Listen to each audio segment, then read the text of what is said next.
میں نہیں جانتا ہوں کہ مجھ سے بھی کوئی بڑا عالم ہوگا۔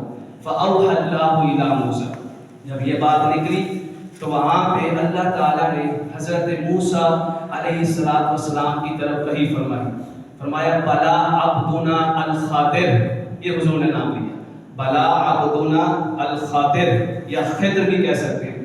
حضور نے فرمایا حضرت موسیٰ علیہ السلام کی طرف اللہ رب العزت نے وحی فرمایا میرے موسیٰ آپ سے بھی بڑھ کر ایک عالم موجود ہے، وہ ہمارے بڑے پیارے اور مقرر بندے ہیں جن کا نام خضر ہے۔ جب یہ بات آپ نے سنی وحی کے ذریعے شوق پیدا ہوا، اشتیاق پیدا ہوا کہ کیوں نہ ایسے بڑے عالم سے ملاقات کی جائے، ایسے نیک اور صالح بندے سے ملاقات کی جائے۔ اللہ تعالیٰ نے آپ سے فرمایا اور آپ نے عرض کیا مولا میں اس شخص سے ملنا چاہتا ہوں۔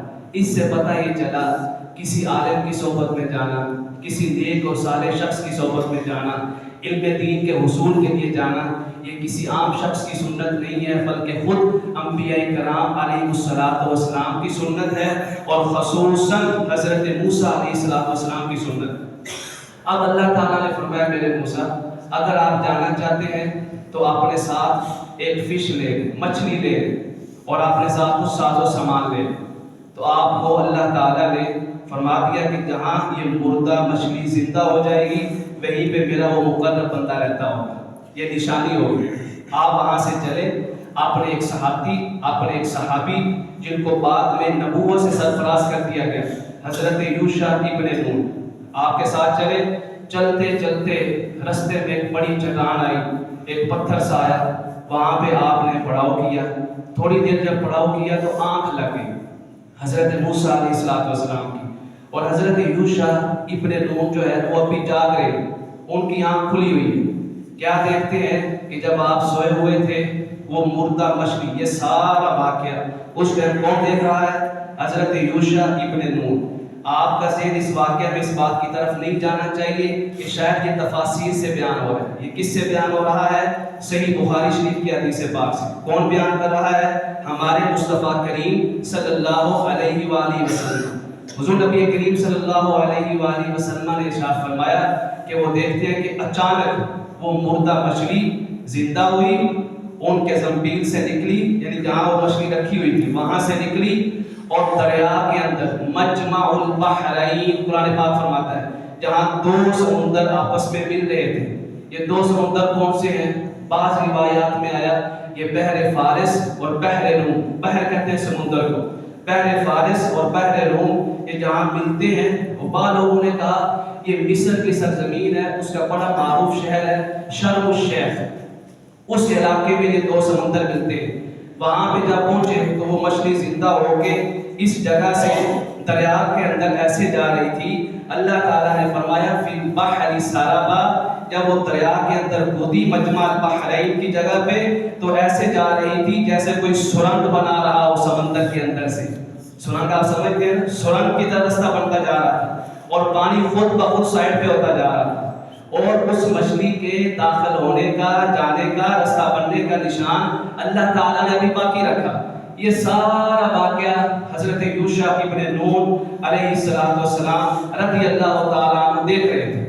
جب دیکھ رہے تھے تو انہوں نے کہا جب موسیٰ علیہ السلام کی مبارک آنکھ کھلے گی تو میں یہ سارا واقعہ بیان کر دوں گا۔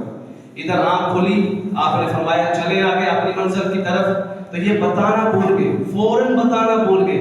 جب بھول گئے حضور نبی کریم صلی اللہ علیہ وآلہ وسلم نے ارشاد فرمایا ایک دن پورا گزر گیا، ایک رات بھی گزر گئی۔ جب گزری تو اللہ تعالیٰ نے حضرت موسیٰ علیہ السلام پہ تھکاوٹ جو ہے وہ ظاہر کر دی، آپ کو تھکاوٹ ہونے لگی۔ آپ نے فرمایا یوشع مجھے تھکاوٹ ہونے لگی ہے، کچھ ناشتے کے لیے ہے یا کھانے پینے کے لیے ہے تو وہ نکالے۔ جب آپ نے کھانا تناول کرنے کے لیے طلب فرمایا نا، اس ٹائم یاد آیا حضرت یوشع ابن نون کو۔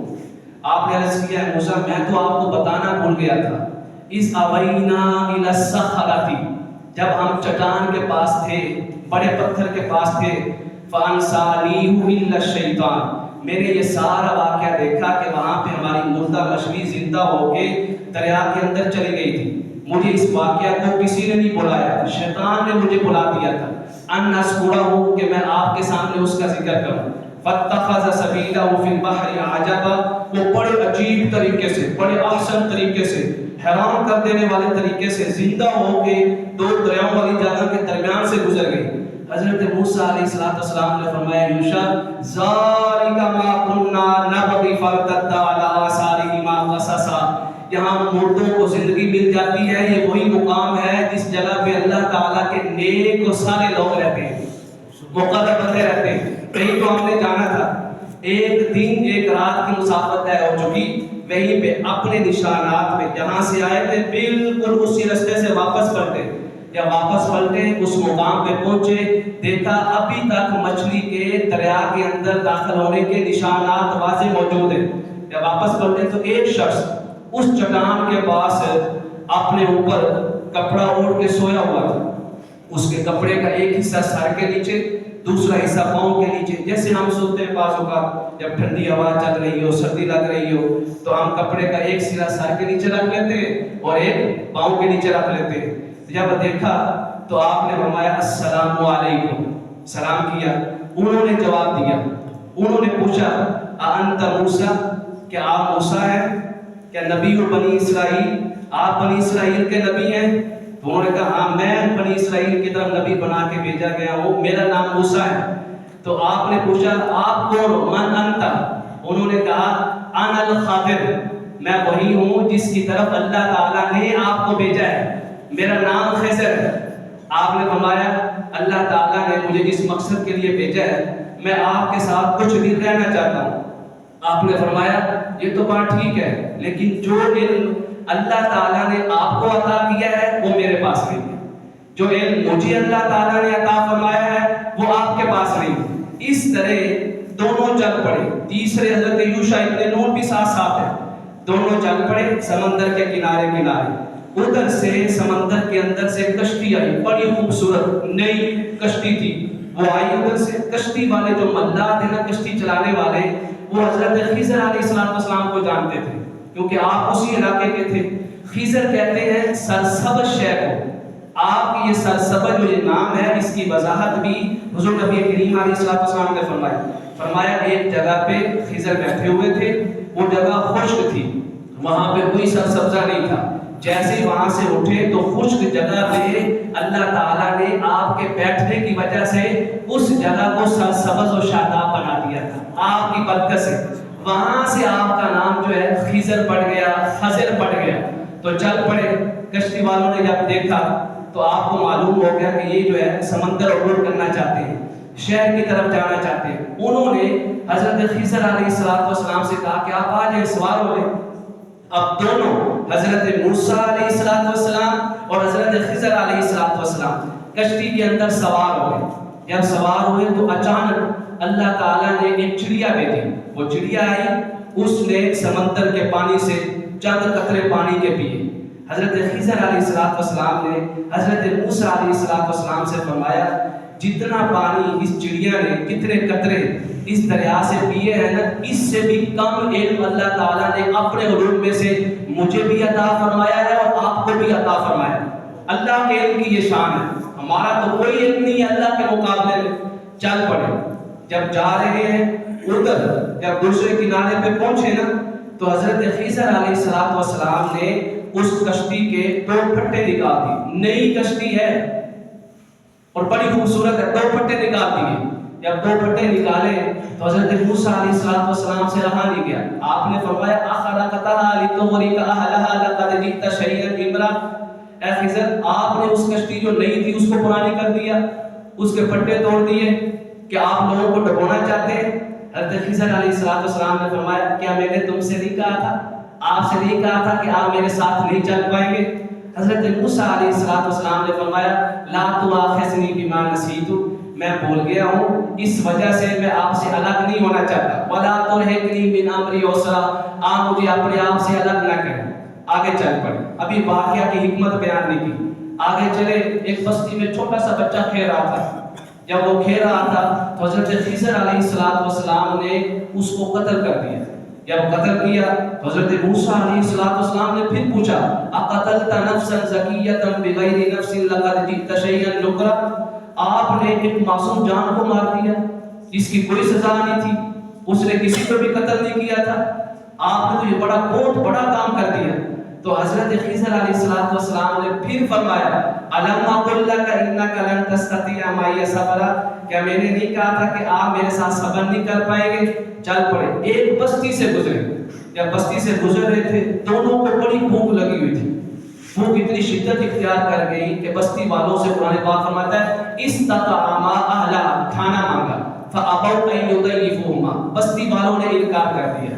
جب انکار کیا تو اسی بستی میں جا رہے تھے کہ دیکھا کہ ایک گھر کی چار دیواری میں سے ایک دیوار گرنے کے قریب ہے، گر جائے گی اگر اس کو صحیح نہ کیا گیا۔ حضرت خضر علیہ السلام اس دیوار کو صحیح کرنے لگے، مکمل صحیح کر دی۔ پھر حضرت موسیٰ علیہ السلام نے پوچھا، فرمایا لو شئت لاتخذت علیہ اجرا، ہم نے پوری بستی والوں سے کھانا مانگا، انہوں نے کھانا نہیں دیا، ہماری ضیافت نہیں کی، اگر آپ نے اس بستی میں سے کسی گھر کی، اس گھر کی چار دیواری میں سے ایک دیوار کو صحیح کرنا ہی تھا تو آپ اجرت رکھ لیتے، معاوضہ رکھ لیتے، کھانا ہی رکھ لیتے کہ ہم یہ دیوار صحیح کر دیں گے، آپ لوگ ہمیں کھانا کھلائیں گے۔ یہاں پہ آ کے یہ تین واقعات ہوئے، یہاں پہ آ کے جب پوچھا تو حضرت خضر علیہ السلام نے حضرت موسیٰ علیہ السلام نے فرمایا الم اقل لک انک لن تستطیع معی صبرا، کیا میں نے نہیں کہا تھا کہ آپ صبر نہیں کر پائیں گے؟ اس سے ہمیں کیا حاصل ہو رہا ہے؟ ہمیں یہ حاصل ہو رہا ہے جب کسی استاذ کی صحبت میں بیٹھے ہو، کسی عالم کی صحبت میں بیٹھے ہو، یا ان میں دین سیکھ رہے ہو، یا کوئی بیان سن رہے ہو، تو جب تک پوری بات مکمل نہ ہو جائے اپنے ذہن کے اندر شکوک و شبہات پیدا نہ کریں، سوال نہ کریں۔ ہاں جب بیان مکمل ہو گیا، درس مکمل ہو گیا، لیکچر مکمل ہو گیا، اس کے بعد آپ اپنے سوالات اس شخص سے کر سکتے ہیں جو آپ کو سمجھا رہا ہو، آپ کے سامنے بیان کر رہا ہو۔ اب یہاں پہ آگے حضرت خضر علیہ السلام نے فرمایا، اللہ تعالیٰ نے یہ الفاظ کلام لا ریب کے اندر نقل فرمایا، ھذا فراق بینی و بینک، اے موسیٰ یہ میرے اور آپ کے درمیان اب جدائی کا وقت آ گیا، اب آپ بھی چلے جائیں، میں اپنے راستے پہ چلا جاتا ہوں۔ ہاں سأنبئک بتأویل ما لم تستطع علیہ صبرا، یہ جتنے واقعات ہوئے ہیں نا اس کے بارے میں آپ کو بتاتا ہوں۔ اما السفینہ، وہ جو کشتی تھی جن کے میں نے پٹے نکالے تھے جس کشتی کے، وہ اس لیے نکالے تھے کہ وہ غریب اور مسکین لوگوں کی کشتی تھی، ان کے روزگار کا ذریعہ تھا۔ اتنا مسکینوں کا خیال ہونا چاہیے، ضرورت مندوں کا خیال ہونا چاہیے، محتاجوں کا خیال ہونا چاہیے۔ فرمایا مسکینوں کی کشتی تھی، ان کا روزگار اسی کشتی سے چلتا تھا، لیکن سمندر کے دوسرے کنارے پہ جہاں پہ ہم نے پہنچنا تھا، کیونکہ آپ اسی بستی کے تھے، اسی علاقے کے تھے، آپ جانتے تھے، فرمایا معروف ہے کہ دوسرے کنارے پہ ایک بادشاہ ہے، ایک حاکم وقت ہے جو عوام کا مال چرا لیتا ہے، عوام کی چیزیں چرا لیتا ہے، یعنی کرپشن کرتا ہے، بے ایمان بادشاہ ہے۔ اگر یہ کشتی جیسے خوبصورت تھی، نئی تھی اور بالکل نئی تھی، اچھی سرحد میں تھی، فرمایا جیسے یہ دوسرے کنارے پہ پہنچتی تو وہ بادشاہ ان کی کشتی کو غصب کر لیتا۔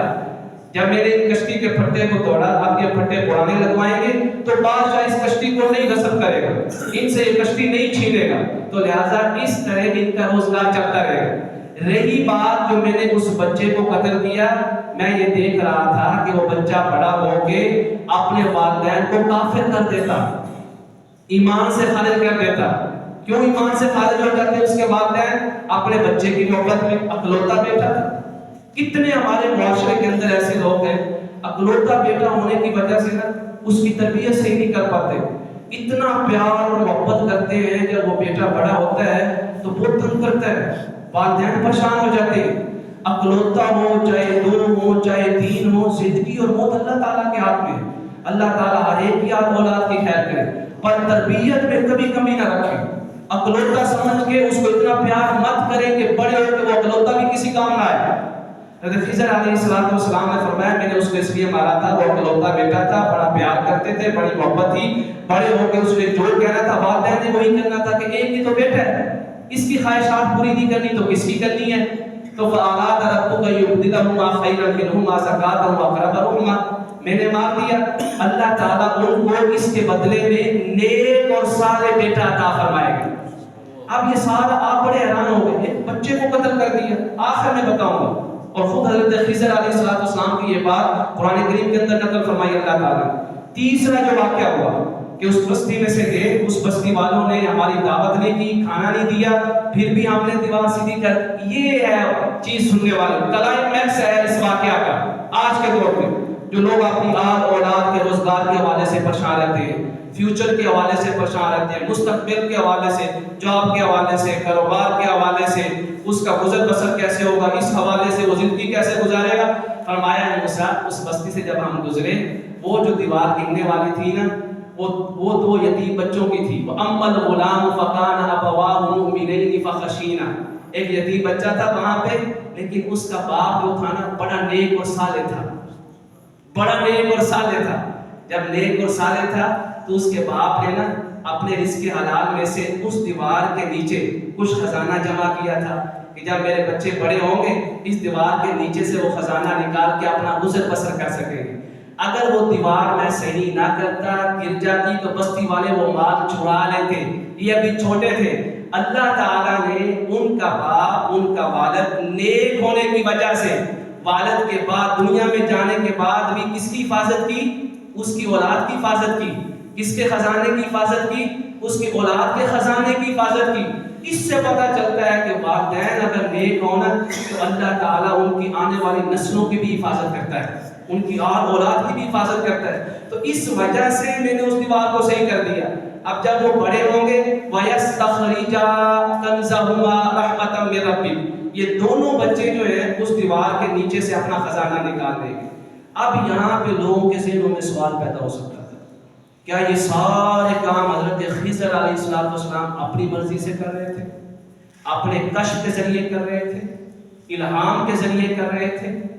اگر کشف کو بھی مان لیا جائے، آج کے دور میں حضور نبی کریم علیہ السلام کے بعد کوئی بھی شخص نہ تو شریعت کے اندر، نہ ہی دین کے اندر، اور نہ ہی معاشرے میں اپنے کشف، اپنے الہام اور اپنے مکاشفے کی بنیاد پہ کوئی نیا حکم نافذ نہیں کر سکتا کہ مجھے کشف ہوا ہے، یہ کام صحیح نہیں ہے، یہ کام صحیح ہے. مجھے مکاشفہ ہوا ہے، مجھے الہام ہوا ہے کہ یہ کام کرنا چاہیے، یہ نہیں کرنا چاہیے. یعنی ایسا نہ ہو کہ شریعت کا پہلے سے حکم چل رہا ہے، یہ آ کے کہیں جی مجھے الہام ہوا ہے کہ یہ شریعت کا حکم منسوخ ہو گیا ہے، یہ صحیح. نا نا نا نا نا نا نا، یہ کرنا عقیدہ ختم نبوت کا انکار ہے. کشف اور الہام کا صرف اتنا کام ہوتا ہے کہ شریعت کے اندر جو احکام ثابت ہیں اللہ تعالیٰ اس کے دل کے اندر یہ بات ڈالتا ہے کہ اس کے اوپر عمل کرنا. اگر عمل نہیں کرو گے تو نجات نہیں ہوگی. یہ کشف ہم میں سے تقریباً ہر ایک ہوتا ہی نہیں ہوتا، ہر ایک ہوتا ہے. معلوم نہیں ہے کہ حرام کون سی چیزیں، حلال کون سی چیزیں. اور بعض اللہ تعالیٰ کے اللہ تعالیٰ کے نیک اور صالح بندے ایسے ہوتے ہیں ان کا کشف اور مکاشفہ اور الہام ان کو نافرمانی کے راستے پہ چلنے سے بچا لیتا ہے. کشف کا معنی کیا ہوتا ہے؟ کشف کا معنی ہوتا ہے جو واقعہ ابھی ہونا ہے نا اس کے بارے میں پہلے معلوم ہو جائے.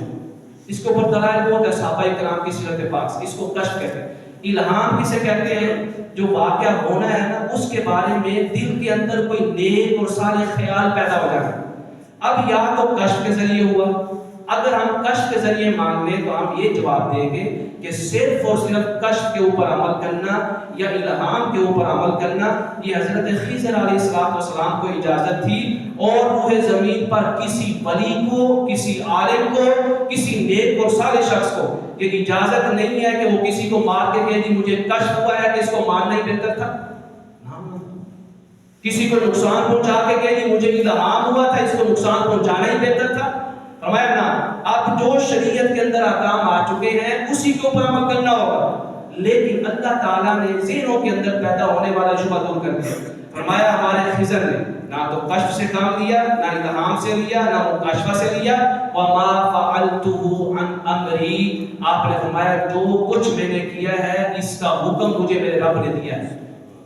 یہاں پہ آ کے بعض علماء کہتے ہیں جب اللہ نے حکم دیا ہے تو اس کا مطلب یہ ہے کہ حضرت خضر علیہ السلام اللہ تعالیٰ کے نبی تھے.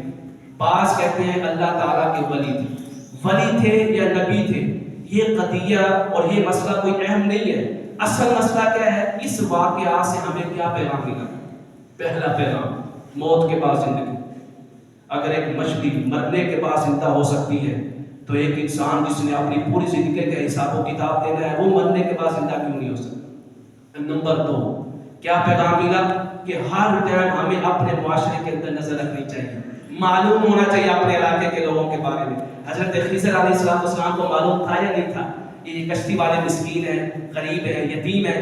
ہمیں اپنے علاقے کے غریبوں کے بارے میں پتہ ہونا چاہیے، ضرورت مندوں کے بارے میں پتہ ہونا، جو ہماری اصلاح کے مطابق ہم ان کی بہتری کے لیے، ہم ان کی حاجات پوری کرنے کے لیے جو کر سکتے ہیں ہمیں وہ کرنا چاہیے۔ تیسرا پیغام ہمیں کیا ملا کہ بیٹا یا اولاد اکلوتی کیوں نہ ہو، بیٹی اکلوتی کیوں نہ ہو، بیٹا اکلوتا ہی کیوں نہ ہو، ہم نے اس کی تربیت میں کوئی کمی نہیں رکھنی۔ چوتھا پیغام جو بڑا ہے میں وہ کیا ملا، ہمیں اگر اپنی اولاد کے بارے میں فکر مند ہو تو خود کو نیک اور صالح بنا لو۔ جب خود کو نیک اور صالح بناؤ گے، چھوٹی عمر میں بھی اگر اپنی اولاد کو چھوڑ کے جاؤ گے نا، تم اس کو تنہا سمجھو گے، پر اللہ تعالیٰ تمہارے جانے کے بعد تمہاری آل اولاد اور تمہاری نسلوں کو بھی تنہا نہیں چھوڑے گا اس دنیا کے اندر۔ اس کے بعد حضرت مریم علیہ السلام کا واقعہ مختصراً بیان کرتا ہوں۔ حضرت مریم علیہ السلام آپ بیٹھی ہوئی ہیں، قوم سے الگ ہے، پورا واقعہ پہلے بیان ہو چکا ہے۔ کہاں پہ تھی؟ مسجد اقصیٰ میں۔ کفالت کرنے والے کون تھے؟ حضرت زکریا علیہ السلام۔ حضرت زکریا علیہ السلام حضرت مریم کے رشتے میں کیا لگے؟ خالو جان، آپ کفالت کر رہے تھے۔ اللہ تعالیٰ نے وہاں پہ فرشتے کو بھیجا، فتمثل لها بشرا سویا، انسانی شکل میں۔ جب وہ فرشتہ انسانی شکل میں آیا، آپ نے اس فرشتے نے عرض کیا کہ اللہ تعالیٰ جو ہے آپ کو بیٹے کی بشارت دیتا ہے۔ آپ نے کہا انی اعوذ بالرحمن منک ان کنت تقیا، میں خود کو اللہ تعالیٰ کی پناہ میں دیتی ہوں، حفاظت میں دیتی ہوں، لم یمسسنی بشر، میں نے تو کسی بشر کے ساتھ شادی بھی نہیں کی ہے، تو میرے ہاں اولاد کیسے ہو سکتی ہے؟ اللہ تعالیٰ نے وحی نازل فرمائی اپنے فرشتے پہ۔ یہ جو کلام ہے نا ایک عورت کے ساتھ جو ہو رہا ہے، اس کلام کو کہتے ہیں الہام، اس کو کہتے ہیں مکاشفہ اور کشف۔ کیوں؟ نبوت اور وحی کس کے اوپر نازل ہوئی؟ اللہ تعالیٰ نے کیا فرمایا؟ تمام مردوں میں سے، یعنی مردوں میں سے انبیاء ہے۔ قرآن پاک میں یہ کہیں نہیں ہے کہ کوئی عورت بھی نبیہ بن کے آئے۔ اس وجہ سے یہ جتنی عورتوں کے ساتھ قرآن پاک کے اندر کلام ہے، اس کلام کا مطلب کیا ہے؟ الہام، کشف، مکاشفہ، جو دل کے اندر اللہ بات ڈالتا ہے۔ یا پھر کیا ہے کہ یہ وہ عورتیں پاکیزہ اور طاہرہ ہیں جن کو اللہ تعالیٰ نے باقی ساری عورتوں سے منتخب فرما لیا تھا۔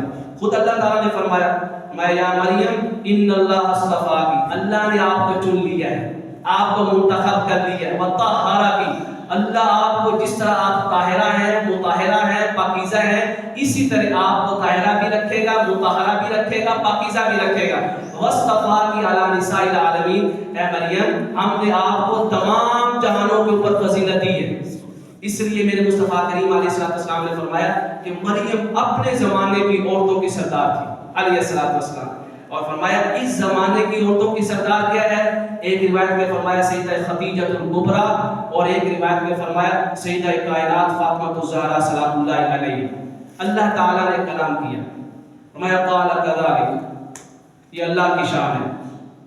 اللہ تعالیٰ جب اپنی قدرت کو ظاہر کرنا چاہتا ہے تو اسباب نہیں دیکھتا ہے، وسائل نہیں دیکھتا ہے۔ قانون قدرت یہ ہے کہ شادی ہی کے ذریعے اولاد ہوگی، نکاح ہی کے ذریعے اولاد ہوگی، اور جب اللہ تعالیٰ اپنی قدرت دکھانا چاہتا ہے تو اس اصول کا محتاج نہیں رہتا۔ فرمایا مریم قال کذلک قال ربک هو علی ہین، فرمایا یہ اللہ تعالیٰ کے لیے بڑا آسان ہے، ہم یہ کرنا کیوں چاہتے ہیں؟ وَلِنَجْعَلَهُ آیَةً لِلنَّاسِ وَرَحْمَةً مِنَّا، اس وجہ سے کرنا چاہتے ہیں کہ جو نیک اور صالح بیٹا آپ کو دے رہے ہیں وہ لوگوں کے لیے اللہ تعالیٰ کی قدرت کی نشانی بھی بن جائے اور اللہ تعالیٰ کی رحمت کا ذریعہ بھی بن جائے۔ یہاں پہ دیکھیں جب حضرت عیسیٰ علیہ السلام کی بات آئی فرمایا رحمةً مِنَّا، آپ ہماری طرف سے رحمت ہے۔ جب مصطفیٰ کریم کی بات آئی فرمایا وَمَا أَرْسَلْنَاكَ إِلَّا رَحْمَةً لِلْعَالَمِينَ، مصطفیٰ کریم صرف اپنی قوم کے لیے رحمت نہیں ہے بلکہ تمام جہانوں کے لیے رحمت بنا کر بھیجے گئے، تمام جہانوں کی ہدایت کا ذریعہ بنا کے بھیجے گئے۔ یہ وہی فرمایا۔ جیسے وہی ہوئی تو وہ حاملہ ہو گئی، جب حاملہ ہوئی پریگننٹ ہوئی تو وہاں سے اللہ تعالیٰ نے فرمایا وہ چل پڑی، اب مسجد اقصیٰ سے چل پڑی۔ جب مسجد اقصیٰ سے چلی تو دور جا کے ایک جگہ پہ آپ نے پڑاؤ کیا، جہاں آپ نے پڑاؤ کیا تھا وہاں سرسبز اور شاداب کھجور کا درخت تھا، اس کے نیچے بیٹھ گئی اور پتہ کیا کہنے لگی؟ یا لیتنی مت قبل ھذا وکنت نسیا منسیا، بہت بڑی آزمائش تھی، کاش میں اس سے پہلے مر جاتی اور میرا نام و نشان بھی نہ ہوتا، آج میں اتنی بڑی آزمائش سے بچ جاتی۔ وہیں پہ اللہ تعالیٰ نے فرمایا سبحان اللہ، فناداها من تحتها الا تحزنی، اے ہماری مریم غم نہ کر، پریشان نہ کر، جس طرح ہم نے آپ کو آزمائش کے لیے منتخب کیا ہے نا، اس آزمائش پہ پورا بھی اتروائیں گے، آپ کو ہمت بھی دیں گے۔ کیا کرنا ہے؟ فرمایا ہم آپ کو بھی خوشخبری دینے والے ہیں، ابھی آپ کے پاس خوشی آنے والی ہے، ولادت کا ٹائم قریب آ گیا، ولادت حضرت عیسیٰ علیہ السلام۔ اللہ تعالیٰ نے وہاں پہ فرمایا اے مریم وَهُزِّي إِلَيْكِ بِجِذْعِ النَّخْلَةِ تُسَاقِطْ عَلَيْكِ رُطَبًا جَنِيًّا، یہ جو کھجور کا درخت ہے نا، اس کو ایسے ہلائیں۔ اب عورت جب پریگننٹ ہو، ولادت کا وقت قریب ہو، کتنا ہلا پائے گی؟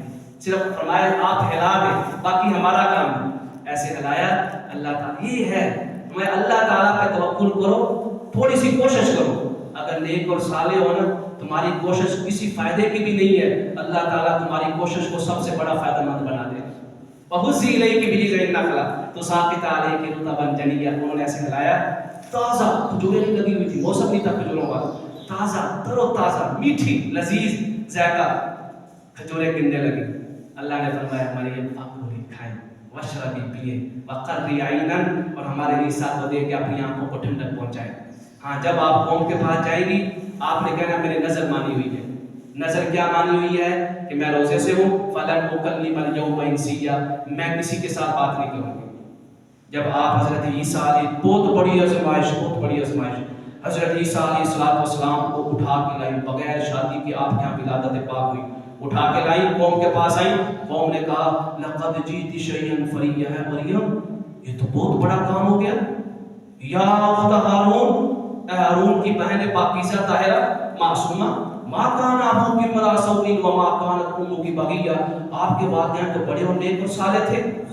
انہوں نے اشارہ کی، اشارہ کر دیا حضرت عیسیٰ علیہ السلام، انہوں نے کہا ہم اس سے کیسے بات کریں، یہ تو ابھی ماں کی گود میں ہے، چھوٹا بچہ ہے، پنگوڑے کے اندر ہے، یہ کیسے بات کرے گا؟ ابھی اشارہ کیا تھا، انہوں نے یہ کہا ہی تھا، اللہ تعالیٰ نے حضرت عیسیٰ علیہ السلام کو کلام کرنے کی طاقت عطا فرما دی، تو یہی عطا فرما دی۔ فرمایا انی عبد، یہ باتیں سننے والی، انی عبد اللہ، میں اللہ کا بندہ ہوں۔ اللہ کے ہاں سب سے بڑا پیارا جملہ یہ ہے کہ جب کوئی انسان کہتا ہے نا مومن، اے اللہ میں تیرا بندہ ہوں، اللہ کو یہ جملہ بڑا پسند ہے، بڑا پسند ہے۔ انی عبد اللہ، میں اللہ کا بندہ ہوں۔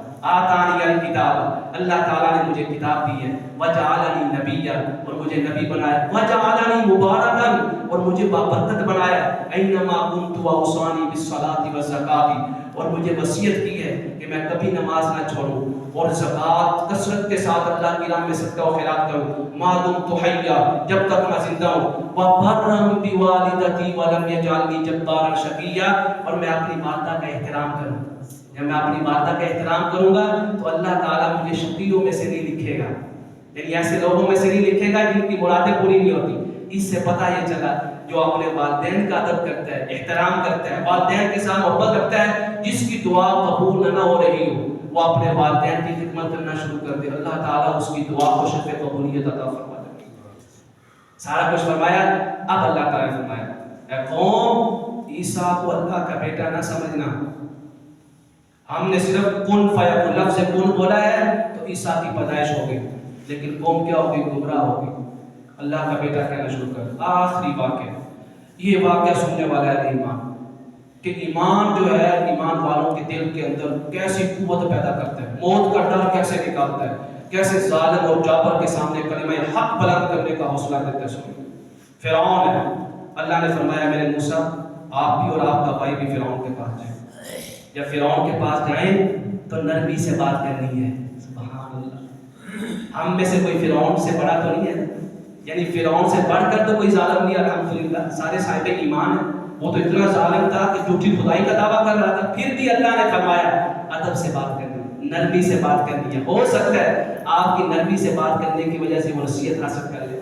حضرت موسیٰ علیہ السلام نے عرض کیا، بولا مجھے ڈر ہے کہ کہیں فرعون جو ہے ہمیں نقصان نہ پہنچائے۔ اللہ تعالیٰ نے فرمایا میرے موسیٰ آپ اور آپ کا بھائی جائیں، اننی معکما، آپ کا رب آپ کے ساتھ ہوگا۔ کوئی فرعون آپ کو نقصان نہیں پہنچا سکتا۔ فرعون کے دربار میں پہنچے، کہا ہم اللہ تعالیٰ کی طرف سے آئے ہیں، ہمارے اوپر وحی کی گئی ہے کہ تم ہماری قوم کو عذاب نہ دو، بنی اسرائیل کو عذاب نہ دو، ان کو نقصان نہ پہنچاؤ، ہمارے ساتھ بھیج دو۔ اس نے کہا ہمارا رب اعلیٰ، بدبخت، اس نے کہا تمہارا رب اعلیٰ کون ہے؟ انا ربکم الاعلیٰ، میں رب اعلیٰ ہوں، تمہارا کون ہے؟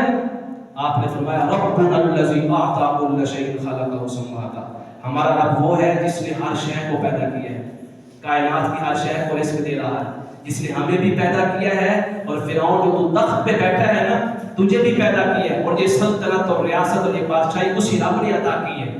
یہ سارا کچھ ہوا۔ حضرت موسیٰ علیہ السلام کے معجزے دیکھے، آپ کے عصا مبارک کا معجزہ دیکھے، یہ سارے واقعات آگے آئیں گے۔ آپ کے دست مبارک جیسے آپ ایسے ہاتھ ڈالتے تھے، نکالتے تھے تو نور کی طرح روشن ہو جاتا تھا۔ یہ معجزے دیکھے نا بنی اسرائیل کے بہت سے لوگ اور فرعون کی قوم کے بہت سے لوگ ایمان لانے لگے۔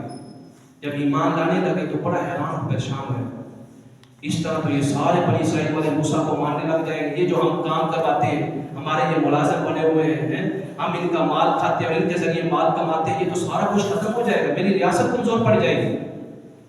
اس نے اپنے جادوگروں میں اعلان کر دیا کہ سارے جادوگر جو ہیں تخت کے اندر پہنچے، محل کے اندر پہنچے، سارے جادوگر محل کے اندر پہنچے۔ فرعون نے ان سے کہا آج تم جو جادو دکھا سکتے ہو نا، جو کرتب دکھا سکتے ہو، موسیٰ کے سامنے دکھاؤ، جس طرح یہ دکھاتے ہیں آپ بھی دکھاؤ، تاکہ یہ جو قوم ہے نا اس کے اوپر نہ ایمان لائے اور اس کے خدا کے اوپر بھی نہ ایمان لائے۔ اب وہ کھڑے ہو گئے جادوگر، انہوں نے کہا کوئی فکر کی بات نہیں ہے، ہم بڑے بڑے جادوگر ہیں۔ انہوں نے اپنی رسیاں اور اپنے عصا زمین پہ پھینکے، جب اپنی رسیاں اور اپنے عصا جو ہے زمین پہ پھینکے وہ بڑے بڑے سانپ بن گئے۔ جب بڑے بڑے سانپ بنے نا بشری تقاضے کے مطابق، حضرت موسیٰ علیہ السلام کے دل کے اندر تھوڑا سا ڈر پیدا ہوا۔ فوراً اللہ نے فرمایا لا تخاف، میرے موسیٰ آپ ڈریے، آپ کے پاس جو اپنا عصا مبارک ہے اس کو زمین کے اوپر پھینکے۔ جب اس کو زمین کے اوپر پھینکا تو وہ بہت بڑا سانپ بن گیا کہ اس اکیلے سانپ نے جتنے بڑے بڑے سانپ اس ملات فرعون کے اندر تھے نا جادوگروں کے، سب کو ایک سیکنڈ میں نگل گیا۔ جب ایک سیکنڈ میں نگل گیا، جادوگر یہ ہوتا ہے جب اللہ کسی کو ہدایت دے۔ جھوٹی خدائی کا دعویٰ کرنے والے کے جادوگر ہیں، اور اس نے کہا تھا آج میں تجھے مالا مال کر دوں گا، انعامات سے نواز دوں گا، پر ان کو کیا خبر تھی اور فرعون کو کیا معلوم تھا کہ آج جادوگروں کے لیے ہدایت کا راستہ کھولا جا رہا ہے۔ جیسے حضرت موسیٰ علیہ السلام کے عصا مبارک سے بنے ہوئے سانپ نے سارے سانپوں کو اکیلے نگل لیا نا، وہ سارے کے سارے فوراً بغیر فرعون کی طرف دیکھے، انہوں نے حضرت موسیٰ علیہ السلام کی نبوت کا بھی اقرار کیا اور موسیٰ علیہ السلام کے رب کائنات کی توحید کا بھی اقرار کیا، وحدانیت کے اوپر ایمان لے آئے۔ اب جذبہ دیکھیں، اس ٹائم پتہ چلتا ہے جب آپ کے سر کے اوپر تلوار لڑک رہی ہو، آپ کو پتہ ہو کہ اگر آج میں نے سچ بولا یا اگر میں حق بلند کیا تو مجھے مار دیا جائے گا۔ اس ٹائم ایمان کا پتہ چلتا ہے کہ سچ بولتے ہیں یا اپنی جان کو چھپانے کے لیے بچانے کے لیے کچھ ہیرا پھیری کرتے ہیں۔ اس نے کہا فرعون نے آمنتم لہ قبل ان آذن لکم، مجھے پوچھے بغیر ایمان لے آئے، اتنی جلدی کر دی۔ لأقطعن أيديكم، آج میں تمہارے ہاتھ کاٹ دوں گا، وارجلکم، تمہاری ٹانگیں کاٹ دوں گا، ولأصلبنکم، تمہیں پھانسی پہ لٹکا دوں گا۔ ان کا جملہ دیکھیں جادوگروں کو جن کو ہدایت توفیق ہوئی، جو حضرت موسیٰ علیہ السلام کے صحابی بن چکے تھے، انہوں نے کہا فرعون آج تو ہمیں مار بھی دے، چاہے سولی پہ چڑھا دے، پھانسی پہ چڑھا دے، ہماری زبانیں کاٹ دے، ہماری آنکھیں نکال دے، کان کاٹ دے، ہمارے ہاتھ کاٹ دے، ہماری ٹانگیں کاٹ دے، لا تیل انا الی ربنا منقلبون، آج تیرا ظلم ہمیں اپنے رب کی توحید سے دور نہیں کر سکتا ہے۔ جملہ پہلا فرمایا فقد ایمان تقال، اے فرعون جو کرنا چاہتا ہے، جو تیرے بس میں ہے، تیری قوت میں ہے، تیرے طاقت میں ہے، تیرے اختیار میں ہے، کر گزر، تو اپنا ظلم آزما، ہم توحید کی قوت کو آزماتے ہیں۔ تو اپنے تخت پہ بیٹھ کر اپنے جلال و جلال کے ساتھ اپنے لشکر کو ہمارے اوپر حملہ کرنے کے لیے کہے، ہم توحید کی لذت کے ساتھ ہمیشہ ہمیشہ کے لیے زندہ ہو جائیں گے۔ اس نے کہا جادوگروں نے جو مسلمان ہو چکے تھے، مال جو انما تقضی هذه الحیات الدنیا، تیرا صرف اتنا اختیار ہے، اس دنیا کے جو چند سانس بچے ہیں، جو چند دن بچے ہیں، جو چند سال بچے ہیں، تو صرف دنیا کی زندگی کا فیصلہ کر سکتا ہے، اس دنیا میں ہمیں سزا دے سکتا ہے۔ میں انا آمنا بربنا، آج ہم اپنے رب پہ ایمان لے آئے اور اس کا انعام اتنا ہے کہ دنیا کے چند سانس اس کی وحدانیت کے اوپر ایمان رکھتے ہوئے قربان بھی کر دینا، لیغفر لنا خطایانا، اس کے بدلے اللہ ہمارے گناہوں کو معاف کر دے گا۔